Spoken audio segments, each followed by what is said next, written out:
जत पूर्व भागात मुसळधार पावसानंतर कर्नाटकी बेंदूर मोठ्या उत्साहात साजरा. करजगीसह सीमावर्ती भागात बैलांची आकर्षक मिरवणूक. कर्नाटक सीमा भागातील महाराष्ट्राच्या गावांमध्ये असलेली सांस्कृतिक देवाणघेवाण आणि परंपरांचं अनोखं दर्शन पुन्हा एकदा पाहायला मिळालंय. जत तालुक्यासह करजगी गावात कर्नाटकी बेंदूर हा सण अत्यंत पारंपरिक आणि उत्साही वातावरणात साजरा करण्यात आला.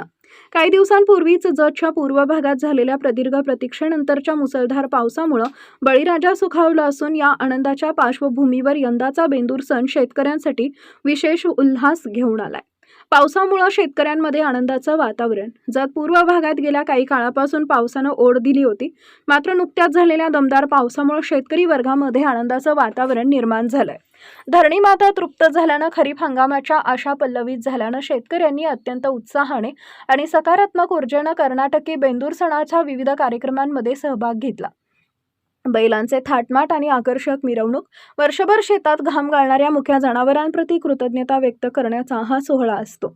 या निमित्तानं तालुक्यातील करजगी आणि परिसरातील गावांमध्ये शेतकऱ्यांनी आपल्या लाडक्या सर्जाराजाला नाहू माखू घालून आकर्षक पद्धतीनं सजवलं होतं. बैलांच्या शिंगांना रंगवून, अंगावर नक्षीदार झुली, गळ्यात घुंगरू माळा आणि कपाळावर बाशिंगे बांधून त्यांची गावातून वाजत गाजत मिरवणूक काढण्यात आली. ढोल ताशांच्या गजरात निघालेल्या या मिरवणुकांनी गावांमधील वातावरण भक्तिमय आणि पारंपरिक रंगात रंगवून टाकले. सीमा भागातील पारंपरिक संस्कृतीचं दर्शन. महाराष्ट्र कर्नाटक सीमावर्ती भागात दोन्ही राज्यांच्या संस्कृतीचा सुंदर संगम पाहायला मिळतोय. महाराष्ट्रातील बेंदूर सण किंवा पोळ्याप्रमाणेच या भागात कर्नाटकी बेंदूर हा सण तितक्याच श्रद्धेनं साजरा केला जातो. या निमित्तानं घराघरांमध्ये पुरणपोळीसह विविध पारंपरिक पक्वानांचा नैवेद्य तयार करण्यात आला होता. बैलांचं पूजन करून त्यांना गोडधोड भरवण्यात आले. करजगीसह जत तालुक्यातील अनेक गावांमध्ये पार पडलेल्या या पारंपरिक कार्यक्रमांमुळे ग्रामीण भागातील सलोखा आणि संस्कृतीचं दर्शन घडले.